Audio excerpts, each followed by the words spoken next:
Welcome to the Kim B. Davis Show. Here we'll talk to the leaders in technology, culture, business, and the arts. We'll cover politics, advocacy, motherhood, writing, mental health, and mostly we'll focus on hope. Join Kim B. Davis, author, playwright, radio personality, event consultant, professional speaker on the Kim B. Davis Show.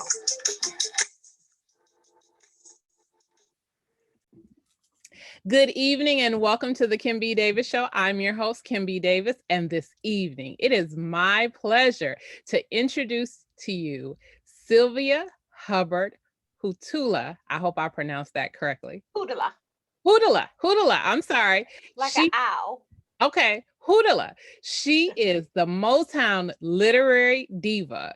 She is, I got to read it because I couldn't remember all these. Coach, educator, motivator, consultant, literary event coordinator, and speaker. And for many of us, she is a mentor who helps us on our publishing journey. She has done that for me in teaching me lots of things that I did not know and never would know. And when I was chasing her around, like, I have an idea for a book. Can you help me, please? Good evening, Sylvia. How are you? Evening. Thank you for having me. And I am well. It is nice outside for once. I can start my garden. So I'm so happy. But yes, I am well, blessed, and safe.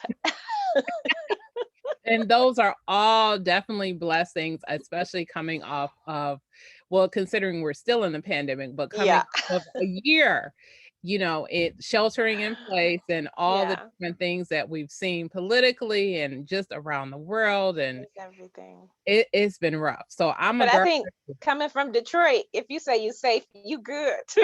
Right. that was pre-pandemic, whatever. Absolutely. When we say we're from the 313, we know how to handle ourselves. People be like, oh, y'all know. And I used to laugh when I would travel places and people be like, oh, you from Detroit? Oh, y'all rough. I'm like, all that stuff that y'all see on TV, I've never seen any of that. So I can't say any, whatever.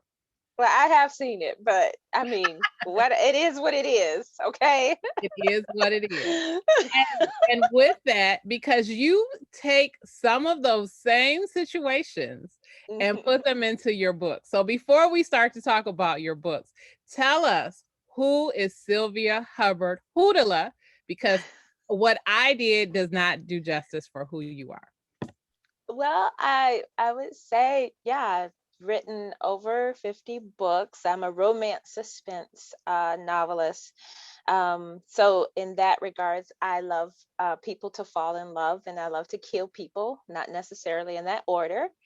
And I have been running the Motown Writers Network and being a writer for over 20 years. So I've been in the industry, seeing it change, grow, the craziness of it, the foolishness behind it, and just seeing that there's possibilities. There's always possibilities, and I love that I got in early and I was able to see the whole big picture, and now be able to say, hey, I buy a house with my royalties.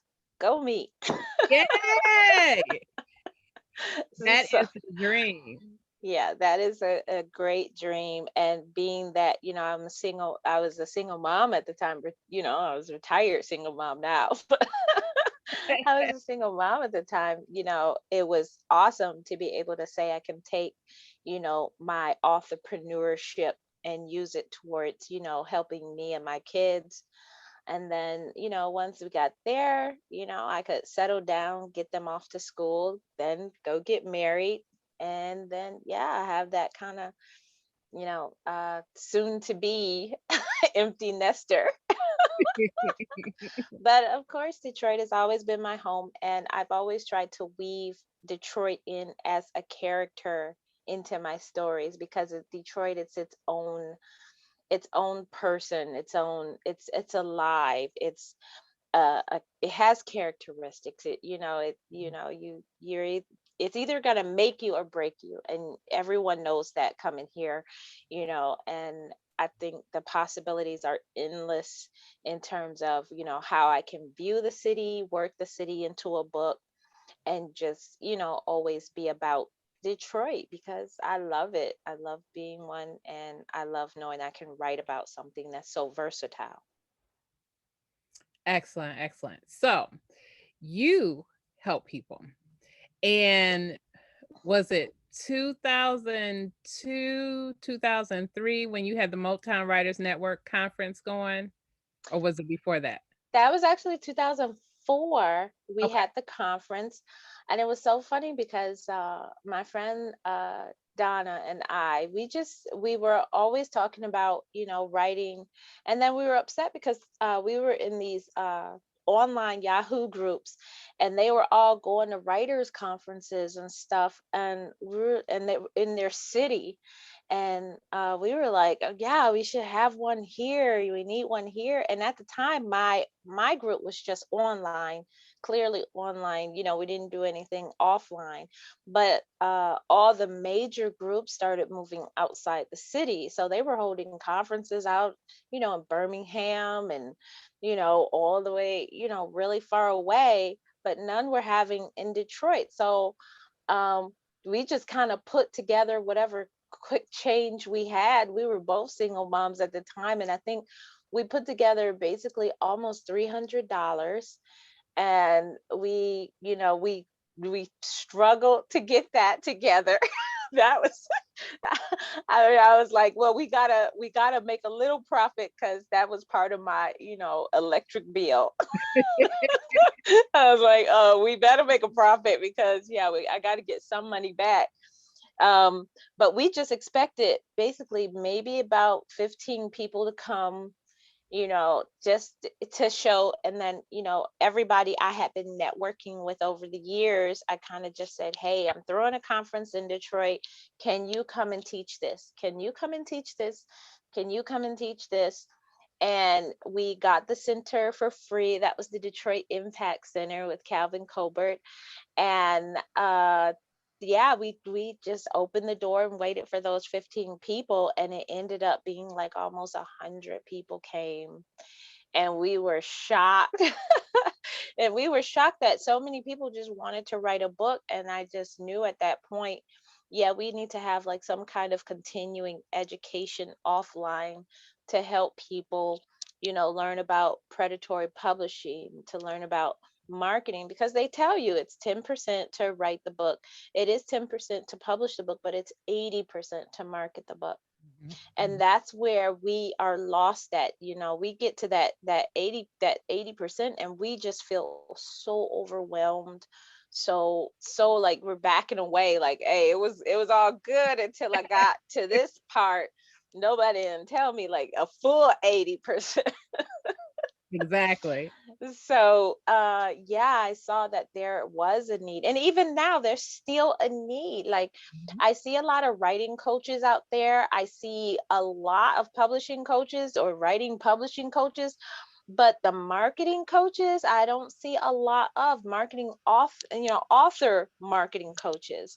Mhm. And there is still a need out there for the education, and it's a constant education. You can't just say you got one thing right when you market a book. You got to get a lot of stuff right. You got to have a lot of working parts moving all at once in order to make the book a success. It can't just be, well, I'll just focus on my website. No, you need to focus on your website. You need to focus on your social media. You need to focus on your return on investment. And then you still need to go back and do all of that again, and make sure you have a thick layer of search engine optimization going on. So they Mhm. don't tell you all that. And you're like, oh my gosh, this is a lot of work, but in the end, it does pay off. If you keep going and working at it, it does pay off. I can tell you that it's been a success, and it's been fun, seeing how each book progresses. And then even having all those books, people go back and read. I always find new readers who can go back, and then my back catalog is my money maker. So it's like, this is nice. Like, yeah, I go back and get more money from this. So yeah, I love this. So, though all of that is great, and I just want to say, from a personal standpoint, attending your conferences Hmm. was the best thing that I could do for myself. Uh, One, you talk about social media. Social media is a whole animal unto itself. And would have never been able to stand in front, and I'm going to name drop Pam Perry, because you had Pam at one of your events. And uh-huh. Pam told us, she said, this is what you do. And she gave it step Yeah. by step.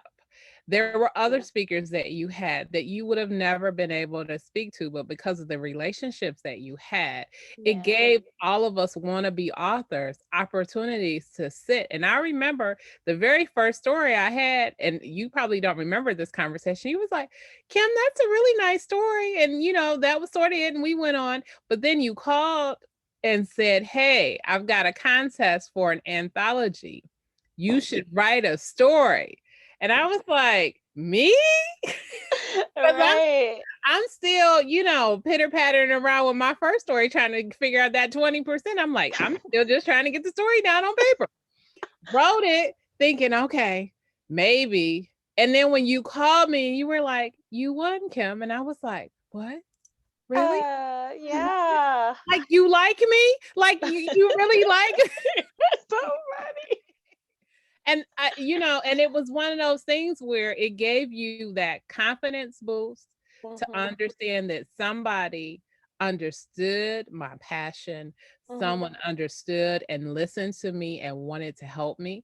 Because as you say, you get all these writing coaches and these marketing coaches and other people, and it's always money, money, money up front. You know, Right. when you are a new author, you know nothing. So if somebody says, well, send me $150, you want to get published, or you want somebody to look at your work. And if you don't know any better, you will spend all your money just Right. trying to get somebody to look at it. Yeah. And I think that's the sad part about it. And then people say, well, you live and learn. And I was like, you know what? In this business, you living and learning and becoming broke Yes. is, is Yeah. not how it's supposed to work. So that's why I teach a lot of empowerment. I give people the freedom to say, okay, learn about it before you're paying people to Mm-hmm. do it. So Mm-hmm. that way, if they say, hey, I can run your newsletter, and then you go and they say, but I want $200 a month. Well, you understand what that $200 mean, and if they didn't do it, because Right. then you don't want to be $800 in and find out you haven't sent one message out. You've only sent one newsletter out this whole time, Mhm. I've gotten no return on investment on this. So if you understand how to do the process and then say, okay, yeah, I can do that, and see that the results are there, then you understand what's going on. Instead of, like, I get so many people who come back to me and say, Sylvia, I took out a loan, I paid all these people off, and I maybe sold 2 books. Mhm. Mhm. I gave a lot of books away, but I sold maybe 2 books. And I feel bad for them, but then in the back of my mind, I mean, I'm saying, well, you have to learn it. I don't Mhm. care what you do. People don't go into this is a business. Once you decide to, you know, publish your book, you are no longer just doing this as a hobby. You are now a business. So you are authorpreneur. So work like a business. Mhm. Keep your hours, spend at least 5 to 10 hours a day on that, because any other entrepreneur is doing the same thing. Mhm. So yes, you do have to do that. You do have to spend some time on this. It just doesn't magically happen. It's not a field of dreams kind of thing. You publish it and the readers will just come. It doesn't happen that way. I wish it did, but it doesn't. It So it really doesn't. That's a great analogy for right. So yeah, you do have to work on it, and you have to literally become a business. Get a place of business, a website, get something that's going to do the commerce. Mhm. Have the product on hand here, be Mhm. able to know where your customers are going to go. I mean, it's a business. They Mhm. treat it like a business, and that's what I think that's where we get lost in, we're like, oh, well, it's not making me business money. Well, it will if you keep businesses don't make a profit until after like the fifth or eighth year. Mm-hmm. Mm-hmm. That is true. Okay, so if you in the first year talking about, even when people say, oh, I sold this many books, you still have not broken even. I can sit back Mhm. and tell you that you still have not broken even, not until the fifth or eighth year. When you coming around saying, hey, I did this, then I'll be like, oh yeah, that's pretty good, Mhm. because Mhm. I know you still in business, so you must be making a profit. 'Cause I tell you, they drop off fast. I've seen them. They come and go. It's like a Mhm. fad. Every Mhm. author to me now is like a fad, but the ones that do stay are authorpreneurs. The ones that I know that you're really in business to be here. Mhm. And all of that is so true. And I'll share this really quickly. So, one of the hard lessons that I learned. So, you talk about understanding what it is that someone will do. And so, I hired out a web manager. So, this was someone who built my website. We put all the content on it. I would give it to them on a monthly basis. They were supposed to do all the optimization, everything. I was paying them $600 a month. Yes, I know your mouth just dropped because I listened to, oh, I'm going to do this. I'm going to do this. I saw the work that they did. Hmm. All looked great. It was not. When it came time, when I finally decided this isn't working, I am spending too much money.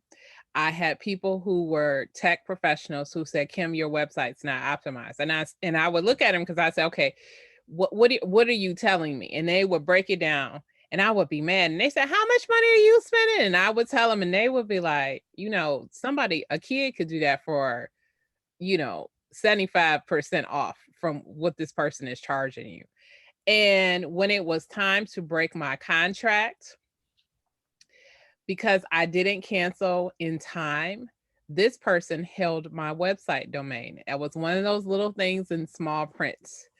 And he did it for almost a year. I will not mention his name, but it was a very hard lesson that I learned. And after that, I was like, never again. And it took a really long time for him to let it go. And once he finally did, I snapped it up and bought it back. I was like, nope, never again. I will always understand whoever is doing Hmm. something for me, what that means, what it entails. And if Uh-huh. and if it's too hard for me to understand, I'm bringing somebody else in the conversation. Okay, break this down for me, who I know, because I need to be able to put hands on it and Right. to take it in case something happens. Right. Definitely. Well, you Def- talk about, so the early days of the conference where it was pen and paper, you had $300, you were trying to get money back for your light bill. What has changed from 2004 to 2021 in the industry? oh, good Lord. I know a lot. But I mean, things that stand out to you because like you just said, a lot of people want to write a book. And I get people who say that, who I'll meet, they go, "Oh, you wrote a book." I'm like, "I've written 6 books. I'm, working on 3 more." And people are like, "Wow, how?" And people will say, "Well, how do you do that?" I'm like, "You sit at a computer Right. and you And write." bleed. Right, basically. And so people are like, "Well, how many hours I said, "How many hours do you sit at your job?" "Well, my job is 8 hours." I said, "Well, I sit at about 8 to 10 hours, if not Yeah. more than that, depending on where I am in the book." And people look at me like, 8 to 10 hours at a computer. I said, "It's my job. It's It's your job. my Yeah, especially. passion." Just like I have a podcast and a radio show and all these, I said, I make time for all of that. Yeah, Sometimes you it do. feels like the writing gets left behind, and I'm like, "Oh, I forgot. I got to go write today. What am I doing?" Because you do everything else. But Right. what are some things that really stand out to you that when you meet new authors, ones that are going to be serious, need to understand because the industry has changed? Because we talk about how being independently published 20 years ago was looked down upon. Right. Now It's much different. When you You look at have to be. you have to be. And you look at publishing companies, essentially, they want you to have a social media platform with a substantial number of followers.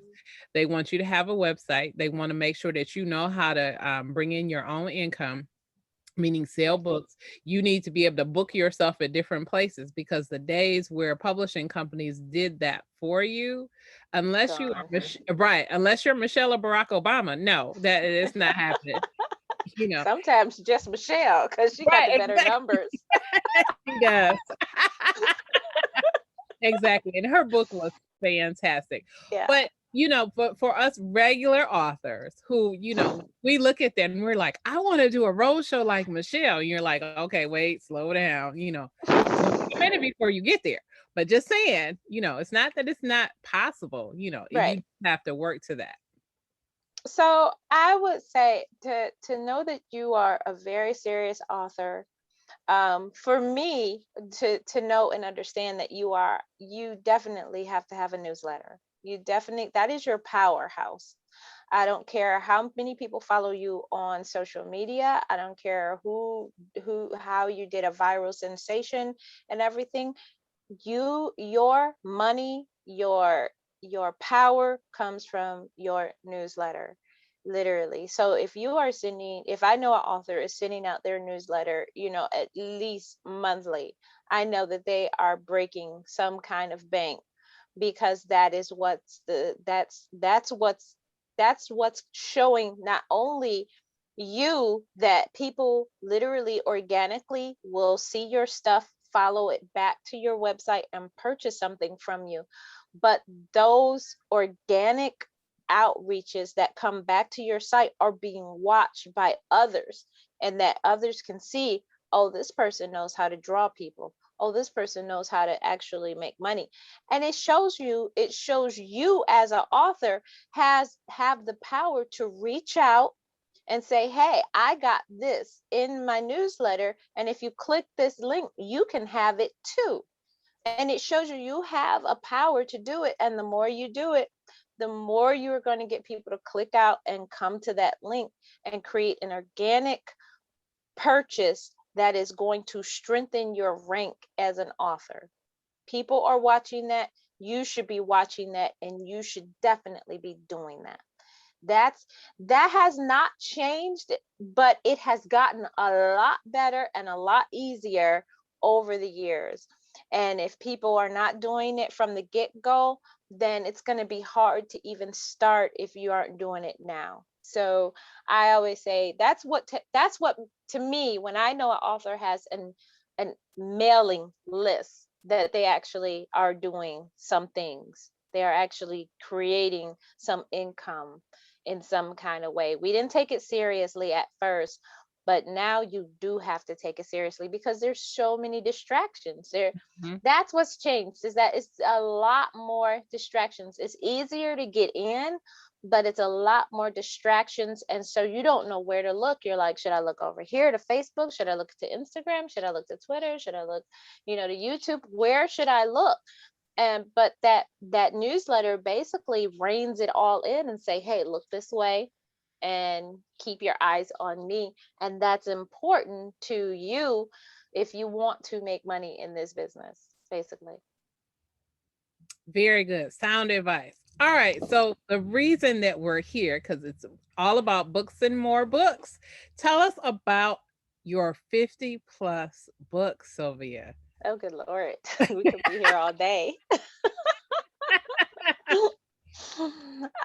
So I pretty much started, I would say I pretty much put my foot in the water, because someone was like, well, this company has a book, they're publishing books for free, but I don't have anything to send them. And I was like, well, I just finished a book. It was, after the 1999, the Y2K kind of Mhm. thing, and everybody was trying to, not die. And so I had finished up a book and I sent it off, and 2 weeks later, a package appeared on my porch, and bam, I was the author. and it was scary. I was terrified, and it was like dropping a baby in my lap, and I didn't even know I was pregnant. I'm like, okay, they didn't even tell me. But like, yeah, I kind of like did the whole publishing thing, or becoming an author thing backwards. I learned about marketing first, and before I learned about, what to do, how to publish. And I think, even though I messed it up so bad, I mean, it was horrible, and I hated how the book was. I love the story, but I hated the book. I hated the process. I hated that I couldn't buy my books because they were so expensive. On top of that, I was going through a divorce. I was only making like maybe $9.40 an hour with 3 kids, 3 small babies. It was just all babies. Um, you kind of just like, it was a terrible time. And oh my God, I guess, you got to go through the storms in order to get to the rainbows. But like, I was really upset at myself all the time, because it felt like I was wading in an ocean, and everybody's catching fish except me. And Mhm. I'm hungry, I'm starving, and I just want to catch one fish. And that's how like my life for like 3 years was. And then finally, no, it was like 2 years. And finally my mom was like, she was like, well, you do need money, Sylvia, so you can't give up. You gotta, this is gonna make money. And I was like, I don't know how, because I ain't make no money yet. So she was like, well, publish another book. Maybe if you have 2 books, that will, help you out. And she was like, you just got to think about it. If you make $100 a month, you're good to go. And I was like, okay, because that's what I needed in my budget. I just needed that extra on that third week right before, that check. And you're Mhm. just like, that third week when you the brokest of the broke. You You're waited like, I for don't even know if I it. got enough gas to get to work. Like, oh my, you running on fumes. And so Mhm. I just needed that extra $100 to kind of get us over every month. And I was like, okay. So then I started learning how to publish a book. And I had already gotten all this marketing information. And back then, it wasn't even marketing for books, it was more marketing for products online. I learned how to sell products online, how e-commerce works, and right at that point, that's when they learned how to deliver a product to people online, a digital product. And if you don't know how it was done, it was actually porn that actually discovered this.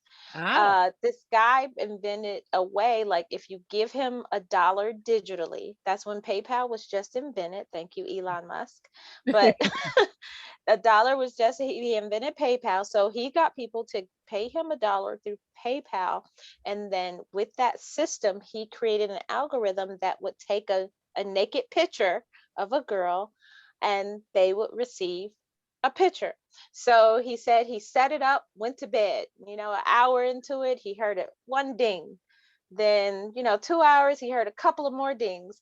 And he said by 5 a.m., it was like ding, ding, ding, ding, ding, ding, ding, ding, ding, ding.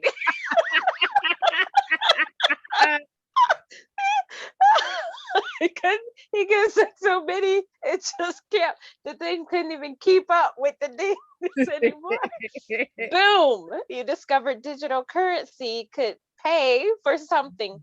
And that's how like you learned how to send product through the internet, then like more secure product. So then, since I could not buy my books, I was like, well, I can send ebooks. And that's when Amazon was creeping in and saying, hey, we're going to have the largest ebook. I was on there when Amazon was gray. It was gray and white. I was on Amazon. I was like, look at me, I'm on Amazon.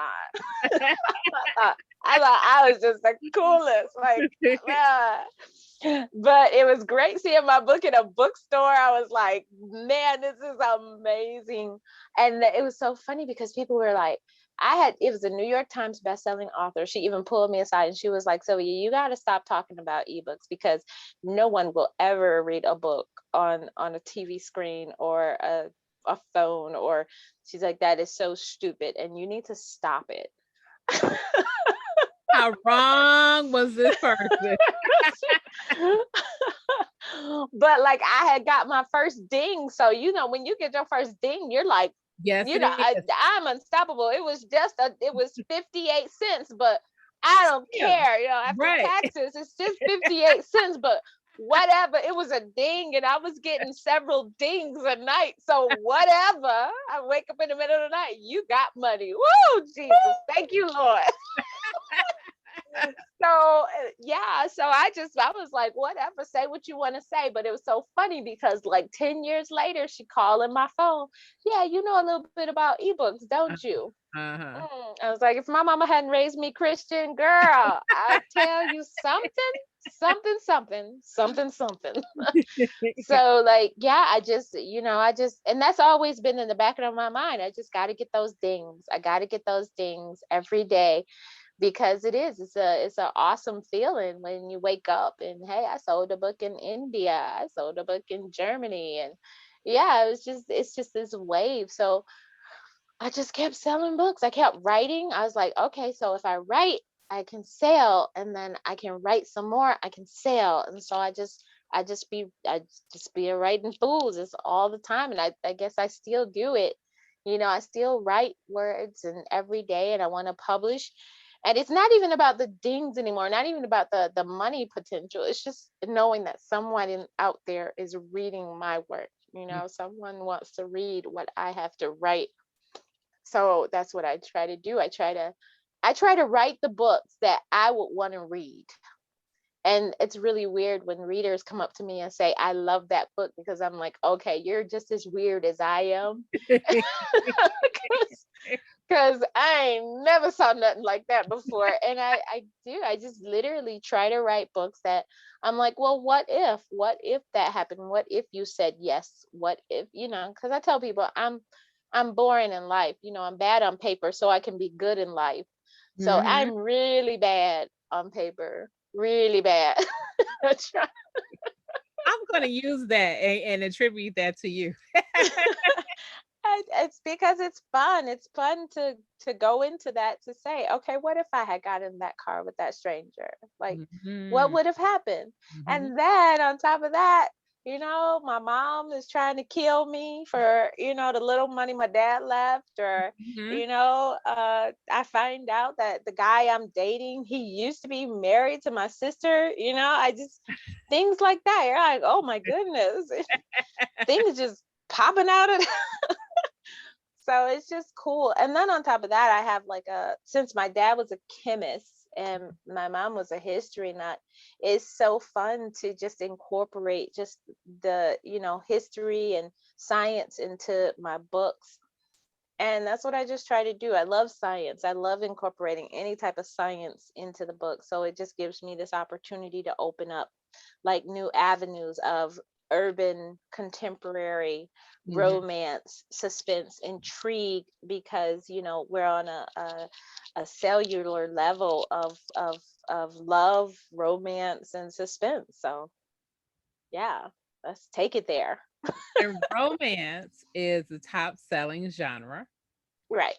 It is. It is the top selling genre. And people always ask me why. And I think it's because, well, number one, it's women. And Mhm. women are, of course, the basis of all readers. But we also like it sticks to rules. No Mhm. matter what you have, and once you say romance, it has to have a happily ever after. No matter what's going on in the story, it has to stick to the basic rule. It must be a HEA, happily ever after. And I think for that, once a woman picks that up, that's the best guarantee you could ever give. She's depending upon this.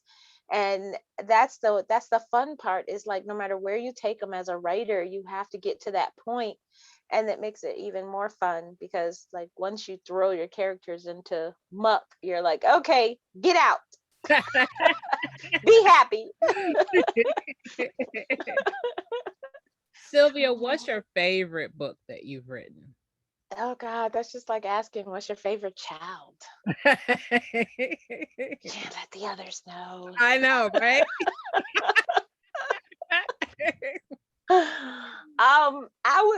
My favorite book I have written, I would say, was my second book, not only because it was I found my voice in that book, and I found what was the basis of all my men in every book. I realized that I fell in love, like, really with my character.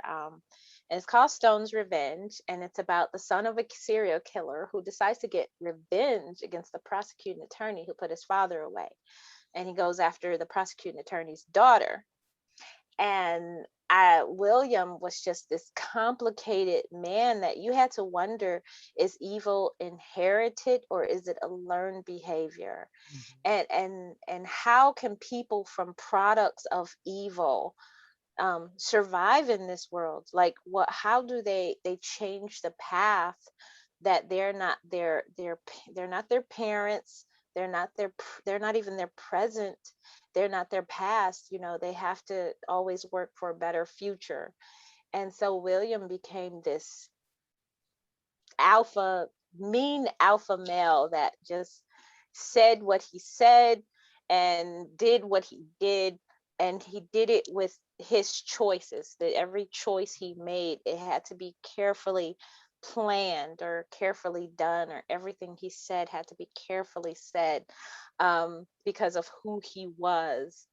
And for a man never to let his guard down, you got to think that that that man's really got to be pent up and angry all the time. So he became like the basis of a lot of my men in my books, because even in my Black series after that, they all had problems, a lot of things men don't talk about, mental problems. They had physical issues, they had addictions that they didn't want to talk about, and that's, like, I always call that series, Crazy Needs Love Too. Yeah. Yeah. But yeah, William has always been just, I always go back to William because I created him. Basically, I knew I was 18 when I created him, and it was shortly after they discovered Dahmer. And Oh, that's crazy wow. because my dad then went on a PBS serial killer rampage, and we had to sit up all night just watching about serial killers, and I became fascinated by it. And that's where, William was born, and me watching all of that and wondering, like, who, after seeing this and knowing this about your parent, how do you live in a normal world, Mm-hmm. knowing that evil like this can be done, and that lives in the same house as you. Mm-hmm. So yeah, he became my, just, hey, how you doing? Like, yeah, I'm scared of you, but let's see what you're gonna do next. So, and I had to do it through Abigail's eyes of wondering, is this a man of evil, or is this just a man, Mm-hmm. who needs love? So Mm-hmm. that was the fun part of falling in love with him, page by page, and seeing where that was going to go. So yeah, I would say Stone was like my best book. The most fun book, I would say, is my recent one, is Black's Innocence. That was fun. It actually is another Black, my last Black family member, and they love to get revenge on people, the Blacks do. So he, in this book, he did get revenge, and it was fun. It was so much fun to make people miserable. It's just awesome. So I know that's terrible, but It's not. People don't understand it. When your characters and you are like, you just don't know what happened. And oh I my got to do this. And people are like, okay, Kim, you're a little weird. I say, you don't understand. Because my romance series, the second book, I ended it with a cliffhanger. And everybody was, I had people walking up to me at book events. I'm mad at you, Kim. Where's the third book? Really? Did you do that? And I just was smiling at them. I'm like, I'm glad you enjoyed the book. They were like, we need book 3. I was like, it's coming. I'm working as fast as I can. God. Right. All of that is absolutely fascinating. But I remember, and I don't know if you remember this, what you've shared this a few times. What's your favorite reader's reaction to a story that's Oh, good come up to Lord. you? Do you Oh, have good one Lord. that you can pull from memory? They, it's so many. So I like the burning the food for dinner always comments. Those are always fun. I love the ones that say my husband thanks you, for last night. Like, I don't know. But like, girl, chapter 7 was, I didn't expect that one. I had to get some energy out. I'm like, okay, thank you. TMI. But it's just so many reactions that I've had, because I am a cliffhanger. So during the books I often do, and I got this talent basically when I was young. My brother would invite people, on the porch for a nickel. I would tell them a story and then leave it as a cliffhanger, and they'd have to come the next day, and I'd tell them again, tell them, the rest of the cliffhanger. So we were constantly telling these I was constantly telling these stories off the cuff, literally. So I of course I developed that, when I'm writing.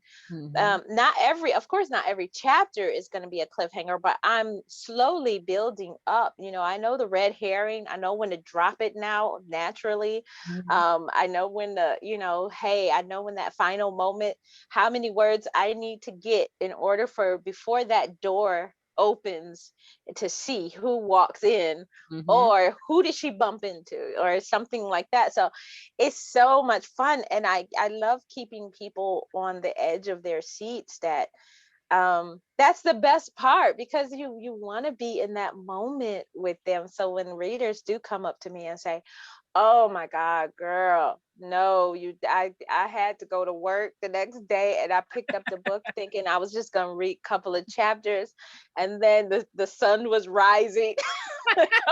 I'm still in the book, like, dang, I gotta go to work. Mad about it. Mad about it, but they're like, man, I could not take my eyes off of it. And I even call some of my, my dedicated readers are called sneak readers, because I do the same thing I used to do when I was little, like tell stories during the middle of the day. So my sneak readers would come on my website and read these stories I would put on there. And they were called sneak readers because, of course, they were at work trying to sneak their phone in when Mhm. they're not supposed to.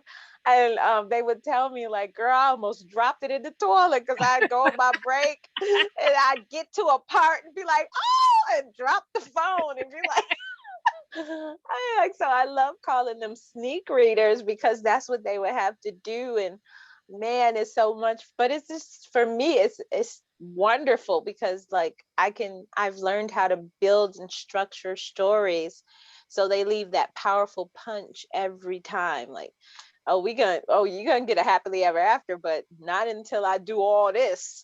I'm Not gonna hack until about 50 people, and then you I'm gonna gonna get to that happily ever after, be like, "Oh, I'm glad that book is over because that was." Right. But it's fun, because then when you have a father who's a chemist and then he's a Mhm, handyman, you can be like, hey, dad, I need to shoot this guy. So what do I need to do in order to bring him back? And mhm. he'll tell you. It's like, it was so funny, because I did ask him that question. I was like, dad, I got to shoot a guy 5 times in the chest, and I need him to live and be okay. And it was so funny, because he took a moment. He was like, well, it's got to be in November, because if you shoot him, he can fall in the river and his temperature would go down to 40 degrees. I was like, thank you, Daddy. Let me take that note. And what else? Right. What else can I do? And he's like, yeah, Mhm. the river will push him down to Grosse Pointe. He probably will end over in Harper, down past there. And I was like, man, Dad, you're awesome. You're awesome. Then another time I was asking him, how do you tie a guy down? He was like, well, how big is he? I was like, he's about 6'4", almost 300 pounds. He was like, okay, so you're going to have to build the aluminum bedding with the leather strips, but you got to like nail this stuff into the concrete. You just can't have. I mean, he was going into a girl. He was.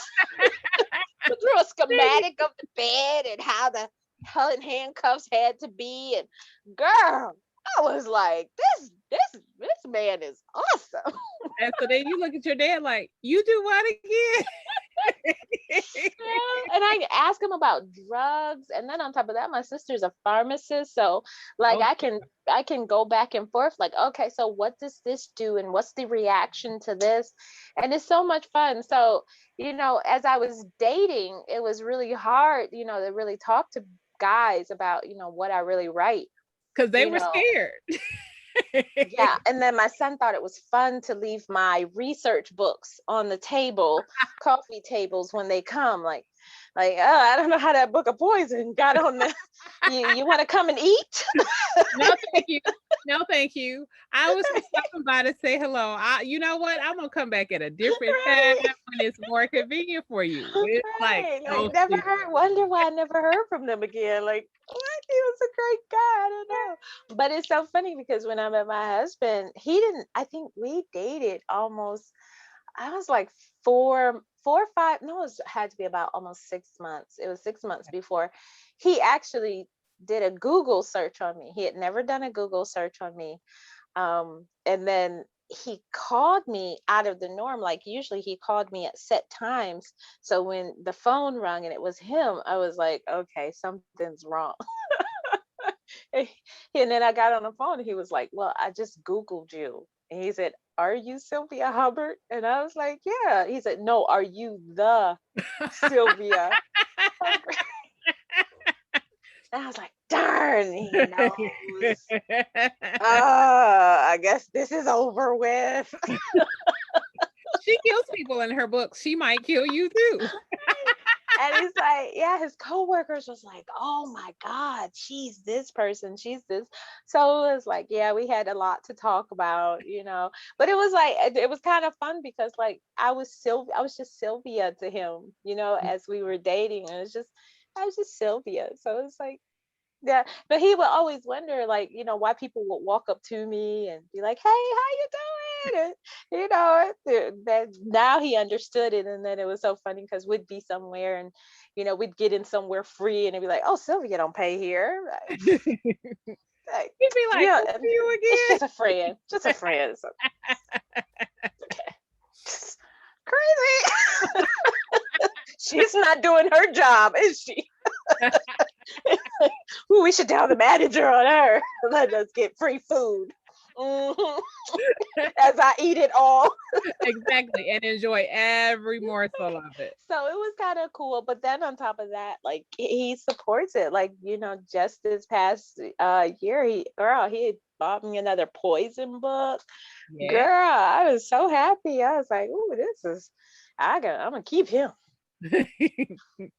Well, I mean, I love the moniker that you gave him. It was hashtag made my night. And every yeah. time I would see hashtag made my night, I was like, oh, it's something good going on. And it was watching you guys on social media was funny because the way you would talk about it was almost like a story. And if we didn't know you, we'd be like, is that Sylvia? Really? Wow, girl, go ahead. I'm not mad at you. Right. But our time is quickly passing. I have one more question to ask you, and Okay. this is one of my favorite questions. So you just talked about being a kid and telling stories for a nickel, and I think that's awesome, and you need to weave that into a story one day. Talk about when you knew you were a storyteller, or did you just wake up one day in your crib and start telling stories? I No, mean, actually, my mom told me when I was a storyteller because I thought it was when I was 12.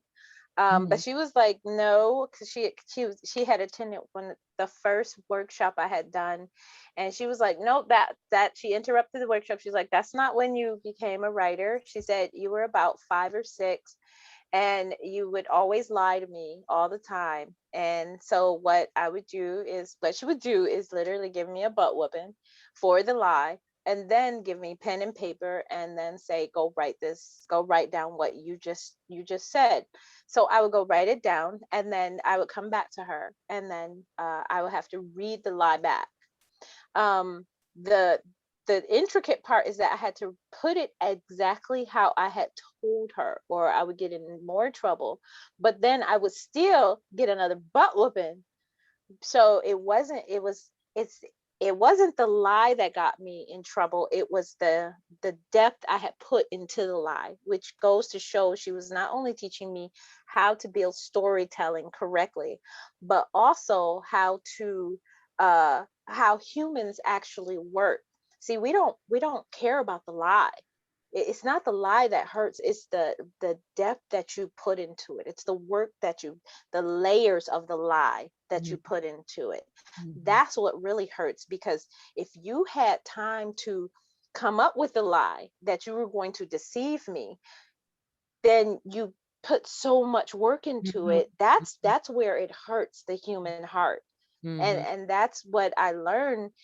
Not only build great stories by layering fat with fiction and more fiction and more fiction to Mhm. make a better story, a stronger story, but also how my characters can be affected by just the little things that we do as humans. Like, it's a little lies and big lies.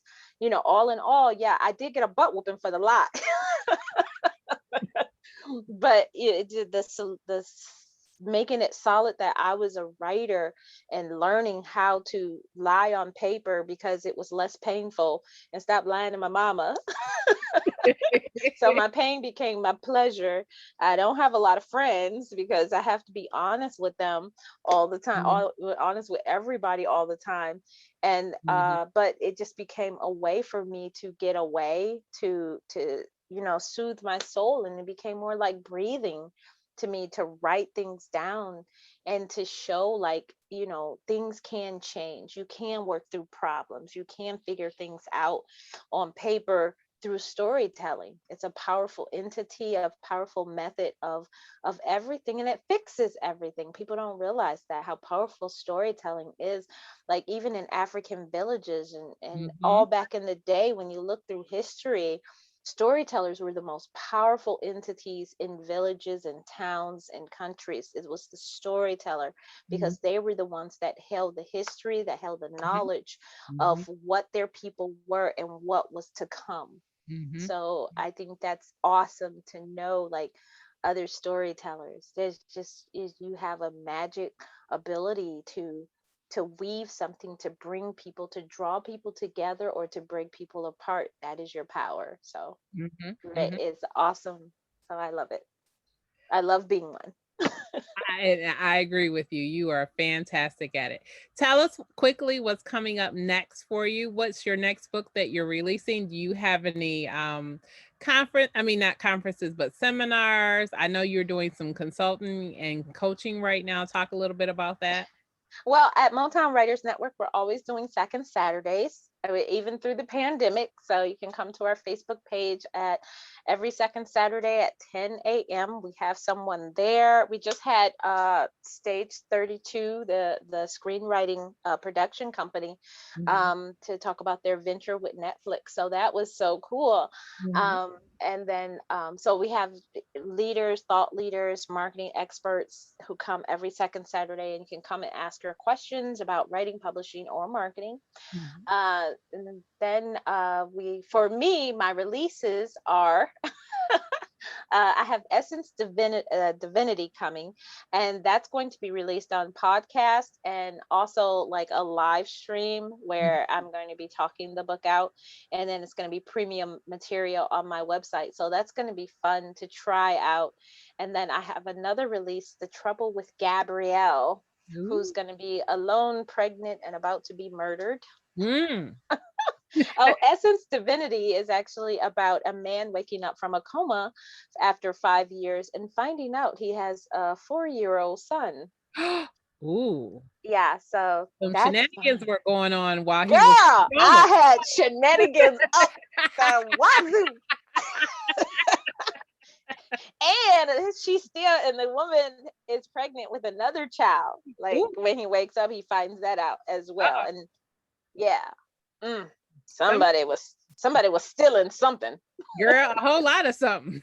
A whole lot of something. And he was missing out on the fun. He sure was. He sure was. Which is why I'm making it exclusive content, because I know like I get in trouble putting Yeah. this out. But The Trouble with Gabrielle is coming out in September 7th, and it is actually available now for pre-order on Amazon. And yes, she's alone, pregnant, and about to be murdered. And yeah, I just, like I said, I just love keeping it spicy, keeping it real. These things happen. We've got to talk about it. What do we do? And we still got to fall in love. So, Absolutely. Maybe not in that order, but yes, absolutely. in some order, it's gonna happen. Just trust me. I love it. I love writing romance. There's a billion ways to fall in love, and the fact that everyone is different. Every writer is different. That we fall in love in different ways and show it in different ways. I think it's a wonderful thing when you meet another romance writer. It's just, wow, we Mhm. do the same thing. We bring Absolutely. magic on the paper. Uh-huh. We sure do. We sure do. Tell us, Sylvia, how we can find you, how we can reach you, all your social media handles. A lot. Okay, so you can always find me on my website at sylviahubbard.com, and you can click books to find all the books and even the works in progress that are coming. Keep scrolling down to the bottom to the 50 works in progress down there. And then Motown Writers, you can go to motownwriters.com to find out. It's free to join, and you get updates about what we're doing and what's going on. And then for social media, my handle usually is Sylvia Hubbard 1, Mhm. the number 1, Sylvia Hubbard and the number 1. And you can find me everywhere: Facebook, LinkedIn, Twitter. I think I'm even on Snapchat just for my kids, but that's my handle there. TikTok, I got a handle there. I don't do TikTok, but I have the handle there, so you can even tag me. If you do a thing on my book, I say just tag me on Okay. it. That's pretty cool. So, but yeah, everywhere is Sylvia Hubbard 1, and then find me and connect with me, and send me your questions, enjoy my books, and we can talk about anything. That is awesome. Thank you, Sylvia, for spending the evening with us. This has You. been a great conversation. Hopefully, people will reach out to you because you truly are a gem and a resource in the community for writing. And we are Thank so you. thankful for you. So hopefully you'll come back soon and we can continue this conversation because I'm sure there'll be more romance books coming, Oh, more suspense. definitely. I know. And maybe when Essence Divinity, or what was the second one? Yeah, Trouble with Gabrielle. yep, The Trouble with Gabrielle. We'll be able to talk about it. Oh, definitely, definitely, definitely. Thank you so much, and I congratulate you, Kim, on all your success, because I remember you were just fresh faced and just like, I don't know what to do. I can't do this, Sylvia. This is crazy. And I was like, Kim, you can do it. You can get this done. So seeing your successes and publishing, just, oh my God, you just don't know. It's like just like watching a proud child, like, oh, she's graduated again. It's getting ready to happen again. So thank you. Yay. Great. Good. Thank you guys for tuning in to the Kim B. Davis Show. You know, you can find me on Facebook, Twitter, Instagram, LinkedIn, Snapchat, and TikTok under Kimberly Batchelor Davis. Bachelor is spelled Batchelor. There is no hyphen. You can also find me at kimbdavis.com. You can view this show on youtube.com/Kimberly Batchelor Davis. You can also find us on Apple, Spotify, Google, and Stitcher. Hopefully, you will join us on our next episode. And always remember, be magnificent.